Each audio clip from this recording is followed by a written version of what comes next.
ప్రభునందు ప్రియులారా, దేవుని మహాకృపను బట్టి ప్రకటన గ్రంథాన్ని మనము ధ్యానము చేయడానికి ప్రభువు ఎంతో కృప చూపారు. ప్రకటన గ్రంథములో 22 అధ్యాయాలు ఉండగా, ఈ 22 అధ్యాయాలలో దేవుని కృపను బట్టి 212 వర్తమానాలు మనం వినే కృపను దేవుడు మనకిచ్చినందుకు దేవుణ్ణి నేనెంతో స్తుతిస్తున్నాను. నిజమే, ప్రకటన గ్రంథం సంపూర్ణంగా మనము విన్నవారం అవుతాం. ఈరోజు ఆఖరి వర్తమానం.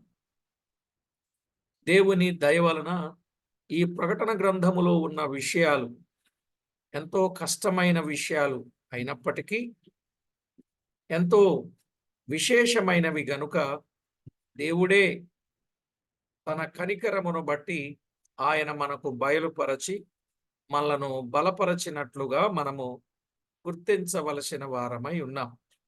ప్రియులారా, ఆయన చేసిన ప్రతి కార్యాన్ని బట్టి నేను ప్రభువుని ఎంతో స్తుతిస్తూ ఈరోజు దైవ గ్రంథములో నుండి ప్రకటన గ్రంథం ఆఖరు వర్తమానంగా 22వ అధ్యాయం 10వ వచనము నుండి 21 వచనాన్ని మనం విందాం, చదువుకుందాం. మొదట చదువుకుందాం ప్రకటన గ్రంథం 22వ అధ్యాయం 10వ వచనము నుండి 21 వచనం. మరియు అతడు నాతో ఇలాగు చెప్పెను, ఈ గ్రంథమందున్న ప్రవచన వాక్యములకు ముద్ర వేయవలదు, కాలము సమీపమై ఉన్నది. అన్యాయము చేయువాడు ఇంకను అన్యాయమే చేయనిమ్ము, అపవిత్రుడైన వాడు ఇంకను అపవిత్రుడుగానే ఉండనిమ్ము, నీతిమంతుడు ఇంకను నీతిమంతుడుగానే ఉండనిమ్ము, పరిశుద్ధుడు ఇంకను పరిశుద్ధుడుగానే ఉండనిమ్ము. ఇదిగో త్వరగా వచ్చుచున్నాను, వాని వాని క్రియలను బట్టి వాని క్రియ చొప్పున ప్రతివానికిచ్చుటకు నేను సిద్ధపరచిన జీతము నా యొద్ద ఉన్నది. నేనే అల్ఫాయు ఓమేగయు, మొదటివాడను కడపటివాడను, ఆదియు అంతమునై ఉన్నాను. జీవ వృక్షమునకు హక్కు గలవారై గుమ్మముల గుండా ఆ పట్టణములోనికి ప్రవేశించున్నట్లు తమ వస్త్రములను ఉదుగుకొనువారు ధన్యులు. కుక్కలను, మాంత్రికులను, వ్యభిచారులను, నరహంతకులను, విగ్రహారాధికులను, అబద్ధమును ప్రేమించి జరిగించు ప్రతివాడును వెలుపట యుందురు. సంఘముల కోసము ఈ సంగతులను గూర్చి మీకు సాక్ష్యమిచ్చుటకు యేసు అను నా దూతను పంపియున్నాను. నేను దావీదు వేరు చిగురును, సంతానమును, ప్రకాశమానమైన వేకువ చుక్కయునై ఉన్నాను. ఆత్మయు పెండ్లి కుమార్తెయు రమ్ము అని చెప్పుచున్నారు. వినువాడును రమ్ము అని చెప్పవలెను. దప్పికొనువాడు దప్పికొనిన వానిని రానిమ్ము, ఇచ్చయించు వానిని జీవజలమును ఉచితముగా పుచ్చుకొననిమ్ము. ఈ గ్రంథమందున్న ప్రవచన వాక్యములను విను ప్రతివానికి నేను సాక్ష్యమిచ్చున్నది ఏమనగా, ఎవడైనను వీటితో మరి ఏదైనను కలిపిన ఎడల ఈ గ్రంథములో వ్రాయబడిన తెగుళ్ళు దేవుడు వానికి కలుగజేయును. ఎవడైనను ఈ ప్రవచన గ్రంథమందున్న వాక్యములలో ఏదైనను తీసివేసిన ఎడల దేవుడు ఈ గ్రంథములో వ్రాయబడిన జీవవృక్షములోను పరిశుద్ధ పట్టణములోను వానికి పాలు లేకుండా చేయును. ఈ సంగతులను గూర్చి సాక్ష్యమిచ్చువాడు అవును, త్వరగా వచ్చుచున్నానని చెప్పుచున్నాడు. ఆమేన్. ప్రభు అయిన యేసు రమ్ము. ప్రభు అయిన యేసు కృప పరిశుద్ధులకు తోడయుండును గాక. ఆమేన్. చదవబడిన దైవ లేఖనం కొరకై ప్రార్థన చేసి వాక్యాన్ని మనం విందాం. ప్రతి ఒక్కరూ ప్రార్థనలో ఏకీభవించండి. పరిశుద్ధుడవైన మా తండ్రి, పరమందు ఆసీనుడవైన మా దేవ, మీ ఘననామానికి స్తోత్రము చెల్లిస్తున్నాం. మీ కృపను బట్టి ప్రకటన గ్రంథములో ఉన్న సంగతులను ధ్యానము చేయడానికి మీరు చూపిన కృపా కనికరములను బట్టి స్తోత్రములు. చదవబడిన లేఖన భాగమును దీవించి మా అందరితో తేటగా సూటిగా మాట్లాడండి. చేరివచ్చిన ప్రతి వారిలోనూ మీరే ఆత్మకార్యము జరిగించి మీ నామమునకు మహిమ ఆపాదించుకుంటారని కోరుచు సమస్తమునకు ఆది సంభూతుడు సర్వాధికారి చేరి వచ్చిన వారి ద్వారా మహిమ పొందుచు మా అందరికీ కూడా విశేషమైన మీ మేలు అనుగ్రహింప చేస్తున్నందుకు కృతజ్ఞతలు చెల్లించుచు అల్పుడు నిష్ప్రయోజకుడు బలహీనుడు వట్టివాడు ప్రభువా, నన్ను మీరు బలపరచి మరుగుపరచి అమూల్యమైన సంగతులు అందించి ఆధ్యాత్మికంగా మమ్మందరినీ బలపరచుమని కోరుచు మా ప్రభు అయిన యేసు క్రీస్తు అమూల్యమైన నామమున స్తోత్రము చెల్లించి ప్రార్థించి వినయులమై వేడుచూ ఉన్నాం మా పరమ తండ్రి, ఆమేన్. ప్రభునందు ప్రియులారా, మనము చదువుకున్న ఈ వచన భాగములో 10 నుండి 21 వచనాలను చివరి హెచ్చరికలు అని చెప్పొచ్చు. చివరి హెచ్చరికలు. ఈ చివరి హెచ్చరికలలో ఒక 7 పాయింట్స్, 7 విషయాలు మనము జాగ్రత్తగా వినవచ్చు. మనము చదువుకున్న ఈ 10వ వచనంలో, మరియు అతడు నాతో ఇలాగు సెలవిచ్చెను, ఈ గ్రంథమందున్న ప్రవచన వాక్యములకు ముద్ర వేయవలదు, కాలము సమీపమై ఉన్నది అన్నాడు కదా. ఈ గ్రంథమందున్న ప్రవచన వాక్యములకు ముద్ర వేయవలదు, కాలము సమీపమై ఉన్నది. అదే దానియేలు గ్రంథములో 12వ అధ్యాయం 4వ వచనములో ఏమన్నాడు? దానియేలు గ్రంథం 12వ అధ్యాయం 4వ వచనములో, ఈ మాటలను మరుగు చేసి ముద్రింపుము అని వ్రాయబడి. ఈ మాటలను మరుగు చేసి ముద్రించుము. ఇక్కడేమన్నాడు? ఈ వాక్యములకు ముద్ర వేయవలదు అన్నాడు. ఇక్కడ ముద్ర వేయమనుటకు గల కారణం ఏమిటి? ముద్ర వేయవలదు అని చెప్పడానికి కారణమేమిటి? ఈ 2 కారణాలు మనం ఆలోచన చేసినప్పుడు, పరిశీలన చేస్తే,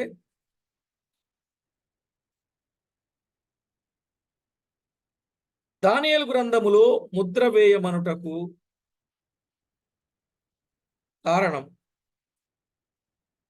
కాలము చాలా దూరముగా ఉన్నది అని తెలియజేయుచున్నది. ముద్ర వేయుము అని చెప్పాడు కదా దానియేలు గ్రంథములో. అంటే కాలము చాలా దూరముగా ఉంది కనుక ఇప్పుడు వాటికి నీవు ముద్ర వేయాలి అని చెప్పాడు. యోహానుకు మాత్రం ముద్ర వేయవలదని ఆ దూత చెప్పుటకు గల కారణం ఏమంటే, కాలము సమీపమై ఉన్నది,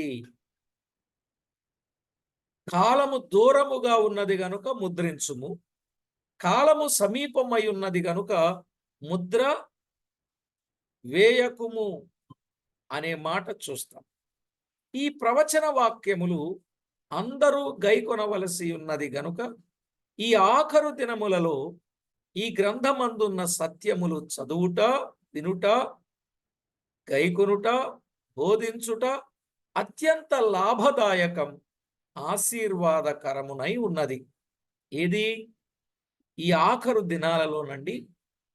ఈ ఆఖరు దినాలలో ఈ గ్రంథమందున్న సత్యములు చదవాలి, వినాలి, గైకొనాలి, బోధించాలి. ఈ 4 పనులు చేయుట అత్యంత లాభదాయకం, అది ఆశీర్వాదకరమునై ఉన్నది. మనము మొదటి మాట విన్నాం.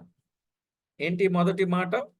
ఈ గ్రంథమందున్న ప్రవచన వాక్యములకు ముద్ర వేయవలదు, కాలము సమీపమై ఉన్నది అనే హెచ్చరిక మాట మనం విన్నాం. ఇక రెండవది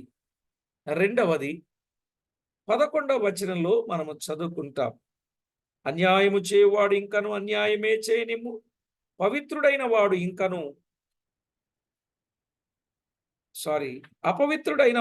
ఇంకను అపవిత్రుడుగానే ఉండనిమ్ము, నీతిమంతుడు ఇంకను నీతిమంతుడుగానే ఉండనిమ్ము, పరిశుద్ధుడు ఇంకను పరిశుద్ధుడుగానే ఉండనిమ్ము.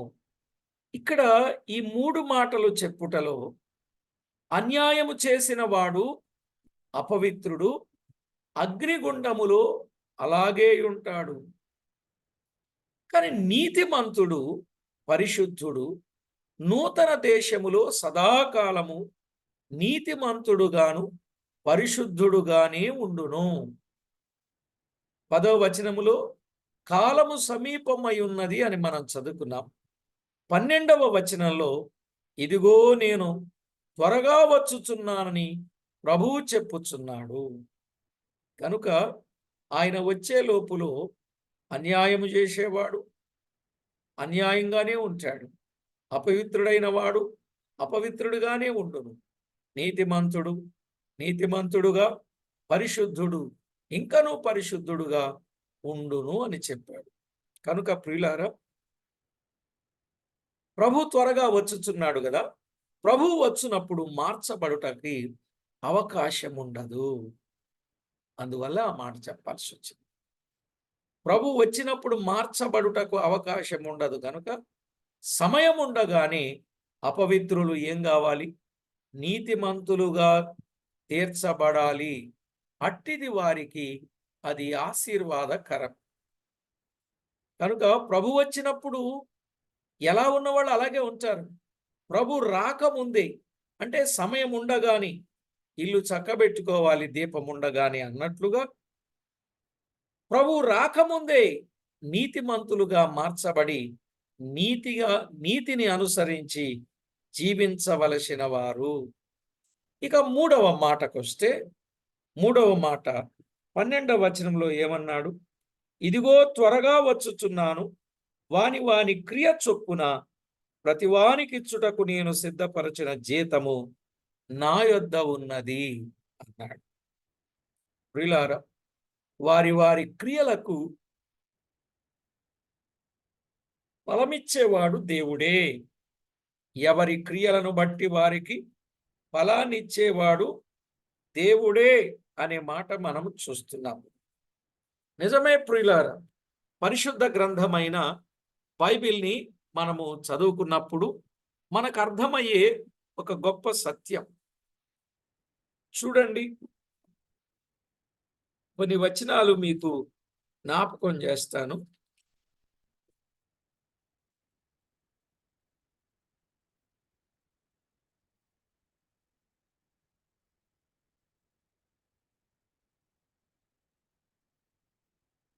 యోబు గ్రంథం 34వ అధ్యాయం 11వ వచనంలో ఏమన్నాడు? యోబు గ్రంథం 34:11. దేవుడు ఏమాత్రము దుష్కార్యము చేయడు, సర్వశక్తుడు న్యాయము తప్పడు. 10-11 వచనాలు కూడా చదువుకుందాం. విజ్ఞానము గల మనుషులారా, నా మాట ఆలకించుడి. దేవుడు అన్యాయము చేయుట అసంభవం, సర్వశక్తుడు దుష్కార్యము చేయుట అసంభవం. నరుల క్రియలకు తగినట్టుగా, ఈ మాట పట్టుకోండి, నరుల క్రియలకు తగినట్టుగా ఫలము ఆయన వారికి ఇచ్చును. అందరికీ వారి వారి మార్గములను బట్టి వారికి ఫలమిచ్చును. ఆయన తప్పు చేయడు,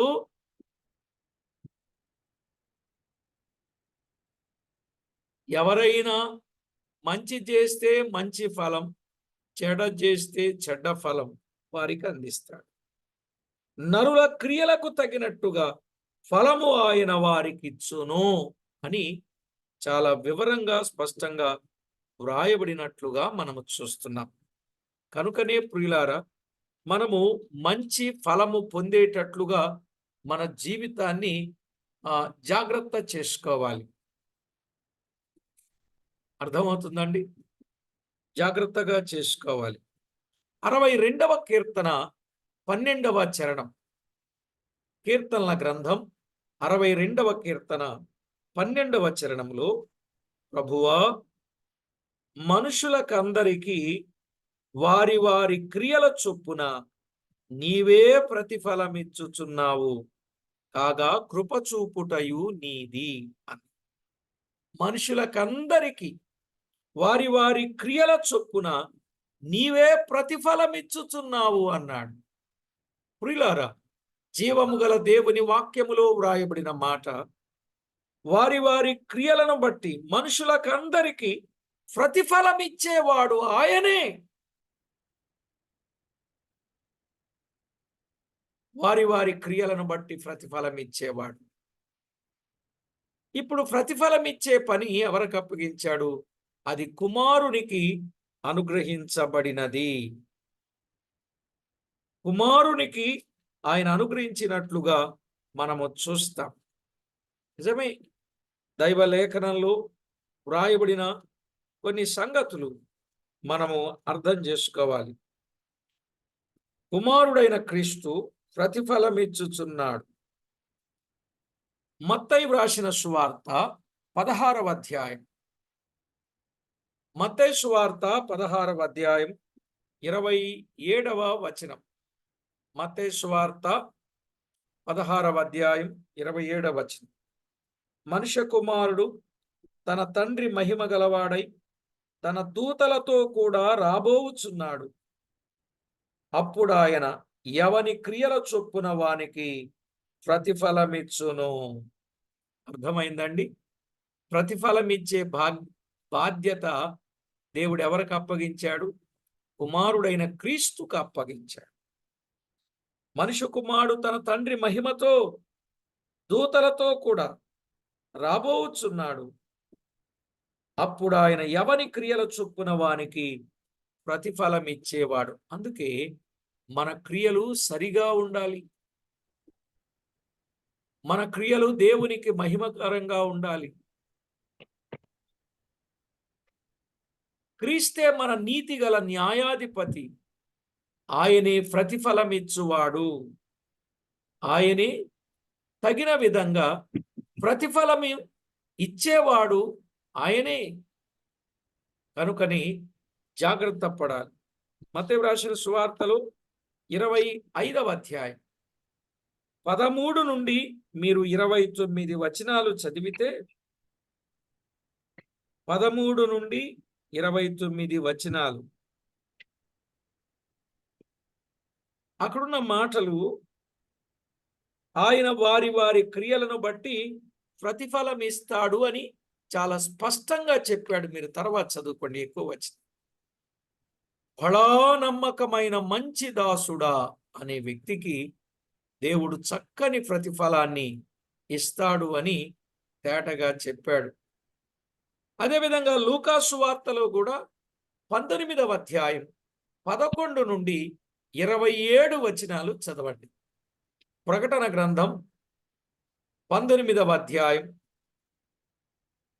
11 నుండి 27 వచనాలు చదివితే మనకు అర్థమయ్యే సత్యం అదే. వాని వాని క్రియలను బట్టి జీతం ఇస్తాడు. అపోస్తలుడైన పౌలు కూడా తిమోతికి వ్రాస్తూ ఒక మాట చెప్పాడు. అపోస్తలుడైన పౌలు తిమోతికి వ్రాసిన 2వ పత్రిక 4వ అధ్యాయం 6 నుండి 8 వచనాలు, 6 నుండి 8 వచనాలు చదివితే మనకు అర్థమవుద్ది. నేను 8వ వచనం చివరి భాగం చదువుతున్నా. ఇక మీదట నా కొరకు నీతి కిరీటం ఉంచబడి ఉన్నది. ఆ దినమందు నీతి గల న్యాయాధిపతి అయిన ప్రభు అది నాకు మాత్రమే కాకుండా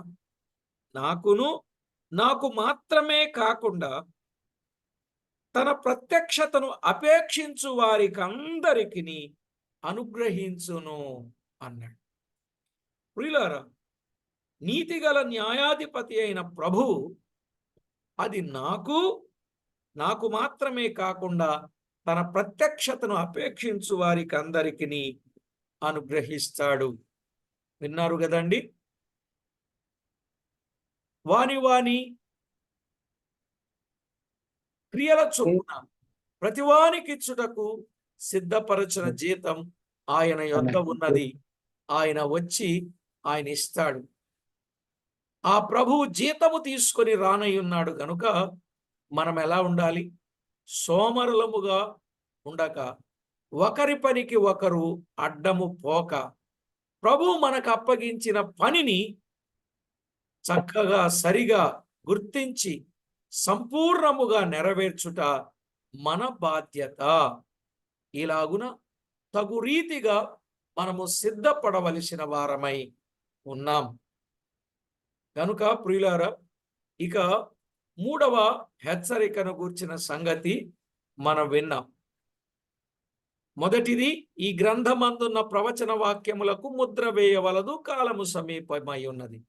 2, అన్యాయము చేసేవాడు ఇంకాను అన్యాయమే చేయనివ్వండి, అపవిత్రుడైన వాడు ఇంకనూ అపవిత్రుడుగానే ఉండనివ్వండి, నీతిమంతుడు ఇంకా నీతిమంతుడు గాని, పరిశుద్ధుడు ఇంకా పరిశుద్ధుడు గాని ఉండును.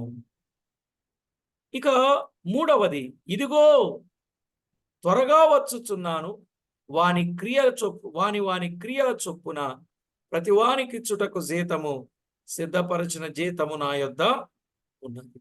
ఇక 4వది ఏమిటంటే 13వ వచనం, ప్రకటన గ్రంథం 22వ అధ్యాయం 13వ వచనంలో, నేనే అల్ఫాయు ఓమేగయు, మొదటివాడను కడపటివాడను, ఆదియు అంతమునై ఉన్నాను అన్నాడు.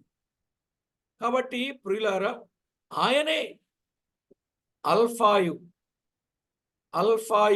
ఓమేగయు, మొదటివాడు కడపటివాడు, ఆది అంతం అయ్యున్నవాడు ఆయనే. నిజమే ప్రియులారా, దేవుని వాక్యములో మనము తేటగా గమనించినప్పుడు ఆయనే సమస్తమునకు ఆధారభూతుడు, మొదటివాడు కడపటివాడు. ప్రకటన గ్రంథములో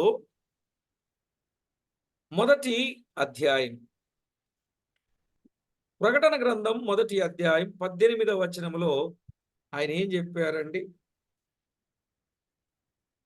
1:18లో, నేను మొదటివాడను కడపటివాడను, జీవించువాడను మృతుడనైతిని గాని, ఇదిగో యుగయుగములు సజీవుడనై ఉన్నాను, మరియు మరణము యొక్కయు పాతాళ లోకము యొక్కయు తాళపు చెవులు నా స్వాధీనములో ఉన్నవి అన్నాడు. కాబట్టి ప్రభునందు ప్రియులారా, ఆయనే మొదటివాడు, ఆయనే కడపటివాడు, ఆయనే. ప్రకటన గ్రంథం 21:6లో కూడా ఏమన్నాడు ఆయన? ప్రకటన గ్రంథం 21:6, మరియు ఆయన నాతో ఇట్లనెను, సమాప్తమైనవి, నేనే అల్ఫాయు ఓమేగయు, అనగా ఆదియు అంతమునై ఉన్నవాడను అని చెప్పాడు. కనుక ప్రియులారా, 1:18లో యేసుక్రీస్తే ఈ బిరుదు వహించుచూ ఉన్నట్లుగా మనము చూస్తాం. అయితే 21:6లో ఈ బిరుదు తండ్రికి పెట్టబడినట్లుగా చూస్తాం. అంటే ఇందులో తండ్రి కుమారుల ఏకత్వమును, సమానత్వమును చూచుచూ ఉన్నాము. ఏం చూస్తున్నామండి? తండ్రి కుమారుల ఏకత్వం, సమానత్వం మనము చూస్తాం. అంటే ఆయనే పరిపూర్ణ సత్యము గలవాడు, పరిపూర్ణుడు, నిత్యుడు, సత్యుడు, కాల పరిమితి లేనివాడు. ఆయన ఎవరు? ఆయనే పరిపూర్ణుడు, ఆయనే నిత్యుడు, ఆయనే సత్యుడు, కాల పరిమితి లేనివాడు. నేనే అల్ఫాయు ఓమేగయు, మొదటివాడు కడపటివాడు, ఆదియు అంతమై ఉన్నాం. ఇప్పుడు ఆయన కాల పరిమితి ఏమైనా ఉందా? లేదు. కాల పరిమితి లేనివాడు. ఇక 5వ విషయానికి వద్దాం. 5వ విషయానికి వస్తే, జీవవృక్ష 14వ వచనం,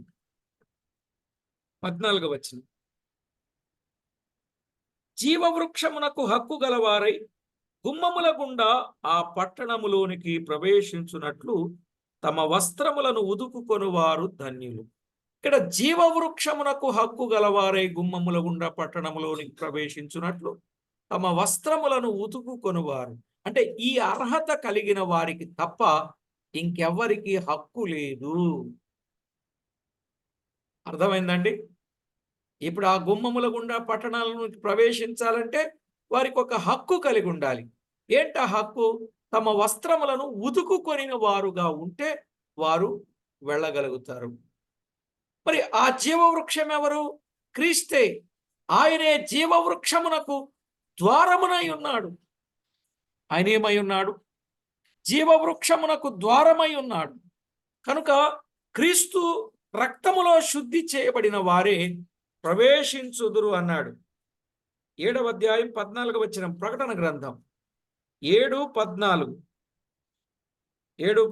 అందుకు నేను, అయ్యా నీకే తెలియను అనగా అతడు ఇలాగు నాతో చెప్పాను, వీరు మహాశ్రమల నుండి వచ్చిన వారు గొర్రెపిల్ల రక్తములో తమ వస్త్రములను ఉతుకుకొని వాటిని తెలుపు చేసుకొనిరి. అంటే ఇప్పుడు శుద్ధి చేయబడిన వారే ఆ పట్టణంలో ఏమవుతారు? ప్రవేశిస్తారు. ఇక్కడ వస్త్రము అనగా బ్రతుకు. బ్రతుకు అంటే ప్రవర్తన. అంటే మన పాపపు మురికిని పోగొట్టున్నది క్రీస్తు రక్తమే కదా. క్రీస్తు రక్తం అయి ఉన్నప్పుడు మన ప్రవర్తన అంతటి యందు ఆయన అధికారమునకు ఒప్పుకొని శుద్ధీకరించబడిన అనుభవము కలిగి జీవించాలి. ఒకవేళ శుద్ధీకరించబడకపోతే ఇదే అనుకూలమైన సమయం, ఇదే రక్షణ దినం. క్రీస్తు రక్తము రెడీగా ఉంది. ప్రతి పాపిని వాని పాపము నుండి మళ్లించి, విడిపించి, తప్పించి, రక్షించి దైవ రాజ్యములో వారసత్వపు హక్కును కలిగించడానికి. ఇక్కడ కొన్ని విషయాలు జ్ఞాపకం చేసుకున్నాం. జీవవృక్షము ఆత్మీయంగా క్రీస్తు యొక్క ప్రాయచిత్తముతో సంబంధము కలిగి ఉండవచ్చును. జీవవృక్షం అంటే ఆత్మీయంగా క్రీస్తు యొక్క ప్రాయచిత్తముతో సంబంధము కలిగి ఉండవచ్చు. ప్రకటన గ్రంథం 22:2లో జీవవృక్షము అను చోట వృక్షమునకు సామాన్యముగా మనము ఉపయోగించే పదం ఉంది చూసారా? దాన్ని ఏమంటారంటే డెండ్రోన్ అంటారట.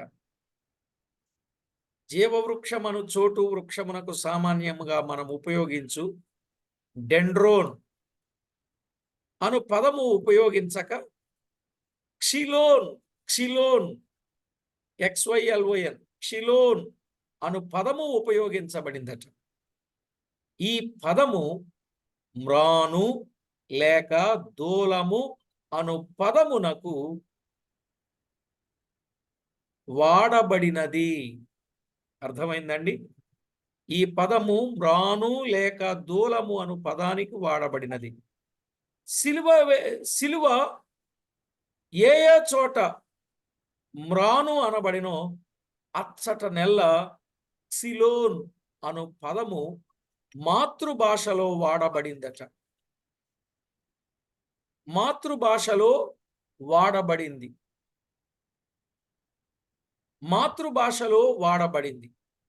అపోస్తల కార్యాలు 5వ అధ్యాయం 30వ వచనం. మీరు తర్వాత చదువుకోండి. 5వ అధ్యాయం 30వ వచనం, 10వ అధ్యాయం 39వ వచనం. అపోస్తల కార్యాలు 5వ అధ్యాయం 30వ వచనం, 10వ అధ్యాయం 39వ వచనం, 13వ అధ్యాయం 29వ వచనం. గలతీ పత్రిక 3:13. అపోస్తల కార్యాలు 13:29, గలతీ 3:13. పేతురు రాసిన మొదటి పత్రిక 2:24. పేతురు రాసిన మొదటి పత్రిక 2:24. ఇదే పదము ప్రకటన 2:7లో సహితము ఉపయోగించబడినో. 2:7లో ఉపయోగించబడిన పదం గనుక ఇచ్చట జీవాధిపతి చంపబడిన సిలువతో ఇది సంబంధము కలిగి ఉండవచ్చు. ఇది రక్షిత జనులందరికీ నిత్య జీవ ఫలములను ఫలించెను అని చెప్పాడు. అంతేగాక అది క్రొత్త భూమి మీద జనములందరికీ జీవనాధారమును జీవదాయకమునై ఉన్నది. క్రొత్త భూమి మీద జనములందరికీ జీవనాధారము జీవదాయకమై ఉన్నది. ప్రకటన 22:2. ఇక్కడ మనం కొంచెం ముందుకు చదివితే అన్యజనులు కుక్కలుగా దుర్బోధకులుగా పోల్చబడ్డారు. ఎవరండి? అన్యజనులు కుక్కలుగా దుర్బోధకులుగా పోల్చబడ్డారు. మత్తయి సువార్త 7:6 వారి జీవితాన్ని మనం చూడొచ్చు. అలాగే ఫిలిప్పీ పత్రిక 3:2 కుక్కల విషయమై జాగ్రత్త అని చెప్పాడు. పేతురు రాసిన 2వ పత్రిక 2:2 కుక్క తన వాంతికి తిరుగుద్ది, జాగ్రత్త. కనుక మాంత్రికులు, సోదె చెప్పేవారు, తాయెత్తులు ఇచ్చేవారు, పుచ్చుకొనివారు, వ్యభిచారులు, నరహంతకులు, విగ్రహారాధికులు, అబద్ధికులు వీరందరికీ పరిశుద్ధ పట్టణములో చోటు లేదు. వీరందరూ అగ్నిగంధకముల మండు గుండములో పడతారు, అక్కడ బాధపడతారని 15వ వచనం చెప్పాడు. ఏమున్నదండి అక్కడ? ప్రభునందు ప్రియులారా, అక్కడ వారెంతో బాధను అనుభవిస్తారు.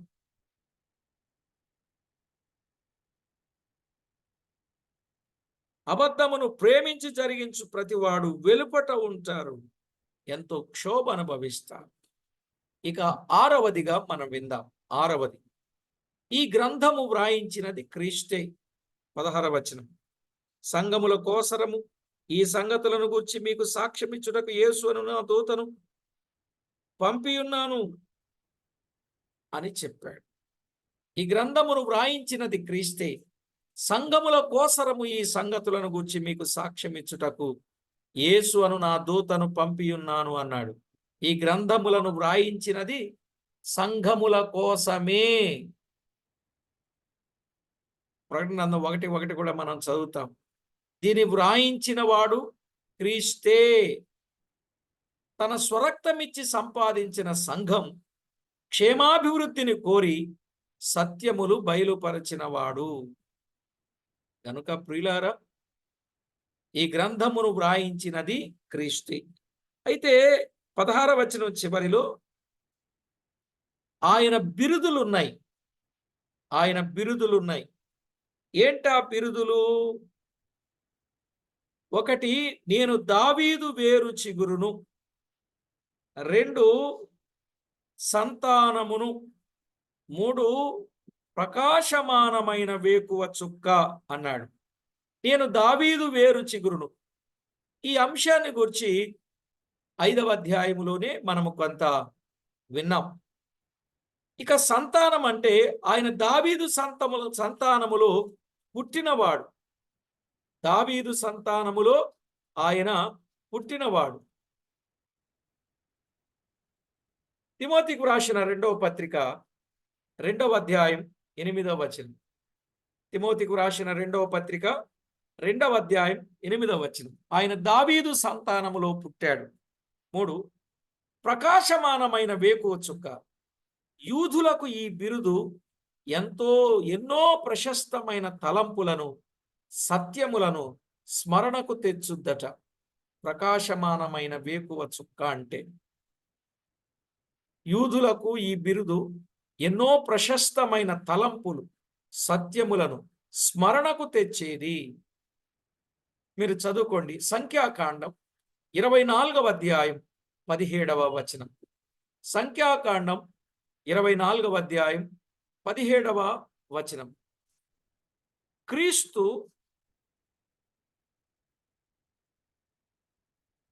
క్రీస్తు ఆ చుక్క. క్రీస్తే ఆ చుక్క. మరి ఆ చుక్క పాప మరణములను, అంధకారమును పటాపంచలు చేసి చక్కని వెలుగులో మానవులు నడుచున్నట్లు ఆయనే లోకమునకు వెలుగై ఉన్నాడు. పాప మరణములను, అంధకారమును పటాపంచలు చేసి చక్కని వెలుగులో మానవులను నడిపించేది ప్రభువే. యోహాను సువార్త 8:12లో మనం ఎరుగుదాం. 8:12 ఆయన జీవపు వెలుగు కలిగిన వాడు, ఆయనను వెంబడించు ప్రతివాడు జీవపు వెలుగు కలిగి ఉండును అన్నాడు. మరియు వేకు చుక్క ఆయన యొక్క రెండవ రాకడలో మొదటి అంచెను చూపుచూ ఉండగా, వేకువ చుక్క ఆయన యొక్క రెండవ రాకడలో మొదటి అంచెను చూపుచుండగా, మలాకి గ్రంథం 4వ అధ్యాయం 2వ వచనములో నీతి సూర్యుడు ఉన్నాడు కదా. మలాకి గ్రంథం 4వ అధ్యాయం 2వ వచనములో నీతి సూర్యుడు అనున్నది ఆయన ఈ లోకమునకు రానయ్యున్న రెండవ అంచెను చూపుచున్నది. ఈ లోకానికి రానయ్యున్న రెండవ అంచెను చూపుచూ ఉన్నది. ఇక 7వ సంగతి విందాం.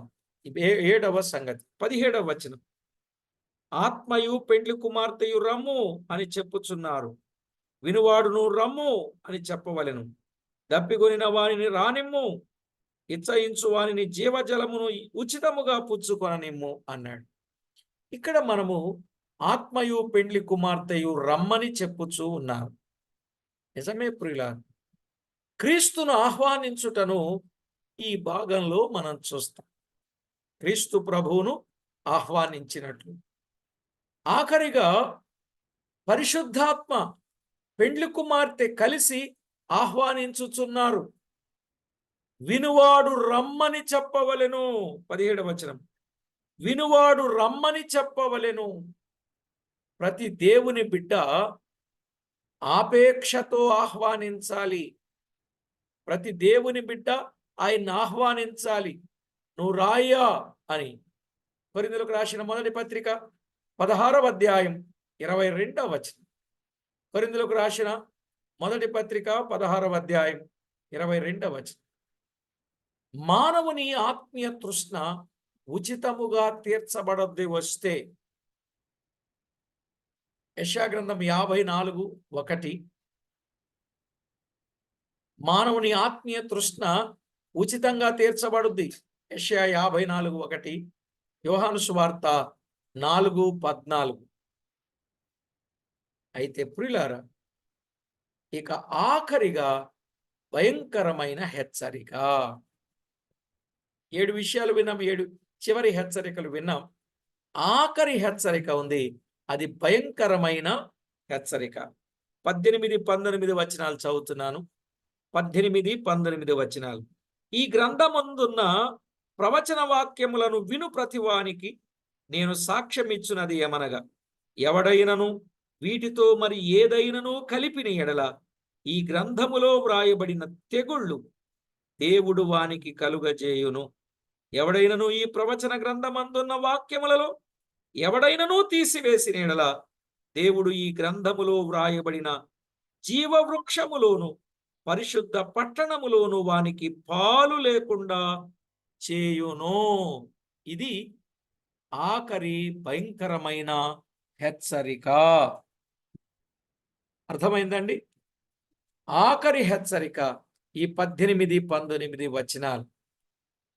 ఈ హెచ్చరిక ఆరంభములో ద్వితీయోపదేశకాండం 4వ అధ్యాయం 2వ వచనం.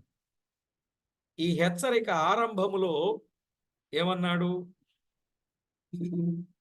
ద్వితీయోపదేశకాండం 4వ అధ్యాయం 2వ వచనం. మీ దేవుడైన యెహోవా ఇచ్చిన ఆజ్ఞలను మీకు ఆజ్ఞాపించుచున్నాను, వాటిని గైకొనుట యందు నేను మీకు ఆజ్ఞాపించిన మాటతో దేనిని కలుపకూడదు, దానిలో నుండి దేనిని తీసివేయకూడదు. నేను మీకు ఇచ్చిన ఆజ్ఞలలో దేనిని కలపకూడదు, దేనిని తీసివేయకూడదు అన్నాడు ఈ హెచ్చరిక ఆరంభములో. మరి మధ్యలో ఏం చెప్పాడు? ద్వితీయోపదేశకాండం 12వ అధ్యాయం 32వ వచనం. 12వ అధ్యాయం 32వ వచనం. ఆరంభములో ఏం చెప్పాడు, ఇప్పుడు మధ్యలో ఏం చెప్తున్నాడో చూడండి. నేను మీకు ఆజ్ఞాపించుచున్న ప్రతి మాటను అనుసరించి చేయవలెను, దానిలో నీవు ఏమీ కలపకూడదు, దానిలో నుండి ఏమీ తీసివేయకూడదు. ఏమీ కలపకూడదు, ఏమీ తీసేయకూడదు అని చెప్పాడు. మరి చివరిలో ఏం చెప్పాడు? చివరిలో చివరిలో చివరిలో ఆయన ఏం చెప్పాడు?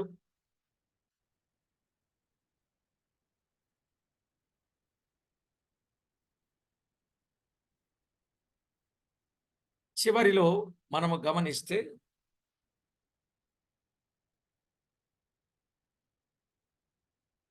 ఇప్పుడు మనము చెప్పుకున్న ఈ మాట ప్రకటన గ్రంథములో చెప్పబడిన మాట.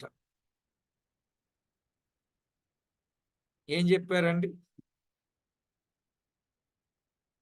వీటితో ఏది కలపకూడదు,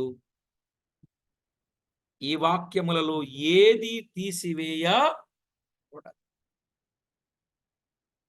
ఏది కలపకూడదు, ఏది తీసివేయకూడదు అని చెప్పారు.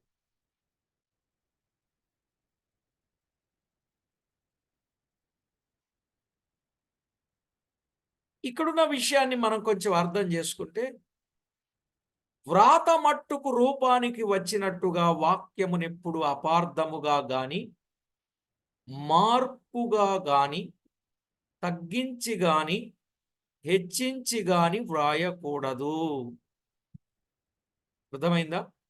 వాక్యాన్ని ఎప్పుడు కూడా అపార్థముగా గాని, మార్పుగా గాని, తగ్గించి గాని, హెచ్చించి గాని వ్రాయకూడదు. బోధించకూడదని గట్టిగా హెచ్చరింపబడెను.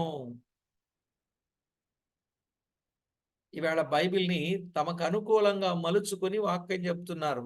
నిజమా కాదా?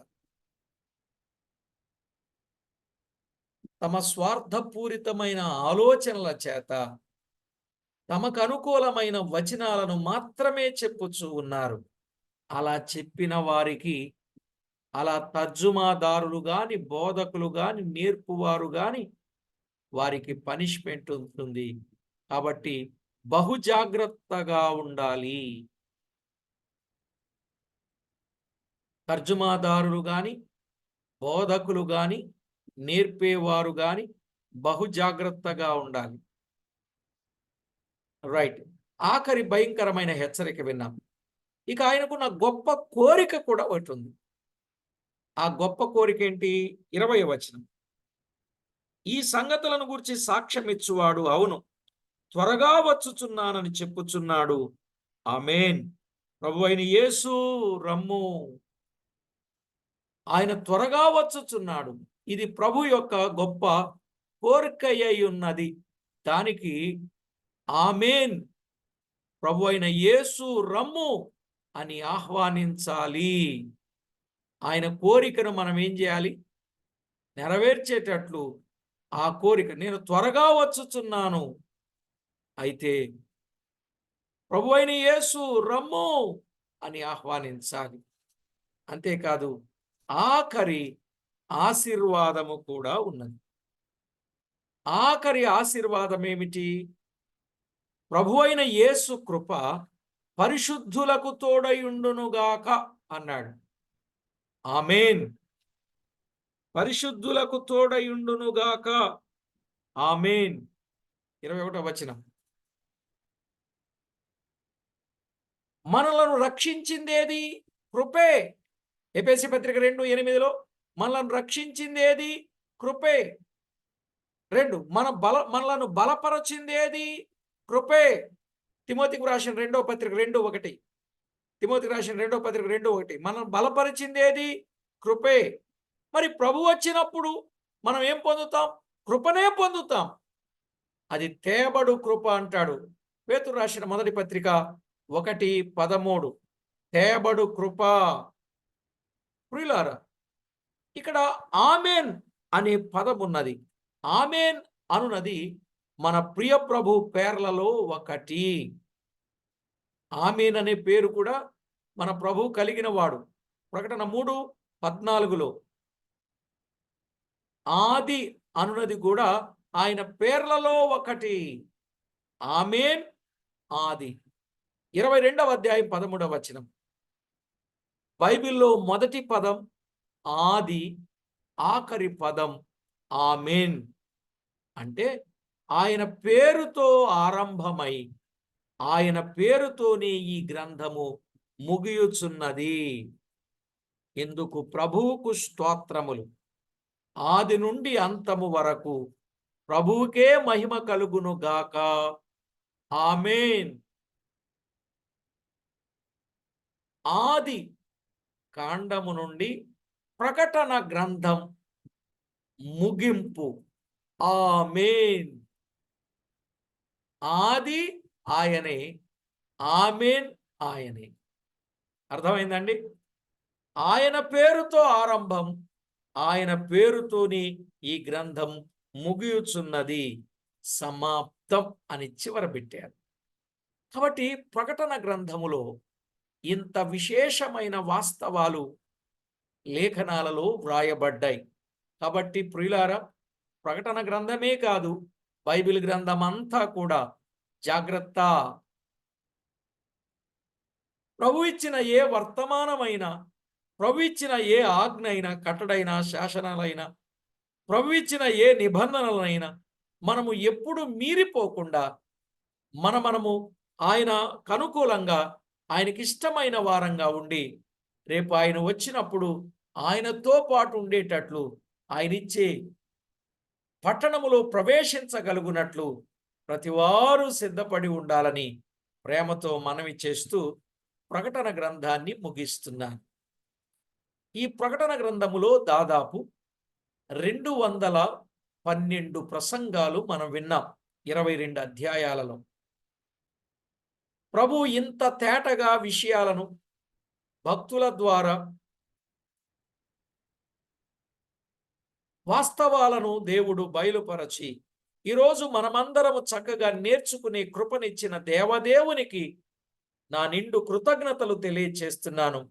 ప్రకటన గ్రంథములో ఉన్న వాస్తవాలు ఇంచుమించుగా ఎంతో తేటగా వినగలిగే కృప ఆ దేవదేవుడిచ్చినందుకు దేవుణ్ణి స్తుతిస్తూ ప్రార్థన చేసుకుందాం. పరిశుద్ధుడవైన మా పరమ తండ్రి, పరమందు ఆసీనుడవైన మా దేవ, మీ గణనామానికి వందనములు, స్తుతులు, స్తోత్రములు చెల్లిస్తున్నాం. వారి వారి క్రియలను బట్టి సిద్ధము చేసిన జీతాన్ని పట్టుకొని వస్తున్నారు. మీరు వచ్చినప్పుడు మా ప్రభువ సిద్ధపాటు కలిగి, మెలకువ కలిగి, రాకడ కొరకు అపేక్ష కలిగి, ఎత్తబడే గుంపులు మేముండి రేపా పరలోక పట్టణములు, పరిశుద్ధ పట్టణములు ప్రవేశించగలుగునట్లు తగిన క్వాలిఫికేషన్ మా అందరికీ దయచేసి మహిమ పొందండి. ఏదైనా పొరపాట్లున్నా వాటిని క్షమించండి, దూరపరచండి, తీసివేయండి, దూరపరచండి. మీకు అనుకూలమైన వారుగా, ఆత్మ సంబంధులుగా, ఆత్మయందు అభివృద్ధి పొందిన వారుగా, మీకెంతో మహిమ తెచ్చేవారుగా మమ్మను మీరు సిద్ధపరుస్తారని కోరుచు, ఇంతవరకు మీరు చేసిన సహాయం అంతటిని బట్టి మిమ్మల్ని స్తుతిస్తూ, ప్రకటన గ్రంథములో ఉన్న వాస్తవిక సత్యాలు మాకు బయలుపరిచినందుకు మిమ్మును ఎంతో కొనియాడుచు, మా ప్రభువు మా రక్షకుడునైన యేసుక్రీస్తు అమూల్యమైన నామమున స్తుతించి, స్తోత్రించి, ప్రార్థించి, మిక్కిలి వినయముగా బ్రతిమిలాడి వేడుచూ ఉన్నాం మా ప్రియ పరలోకపు తండ్రి. ఆమేన్. ప్రభునందు ప్రియులారా, ప్రకటన గ్రంథము యొక్క విలువలను మనము స్పష్టంగా వినగలిగాం. అందును బట్టి నేను దేవుణ్ణి స్తుతిస్తూ, ఆయన ఈ 212 రోజులు ఈ ప్రకటన గ్రంథాన్ని ఆయన నామ మహిమార్థమై కొనసాగించినందుకు దేవునికి మనందరి తరపున కృతజ్ఞతలు మనమందరం చెల్లించి ఆయన నామాన్ని మహిమపరచవలసిన వారమై ఉన్నాం.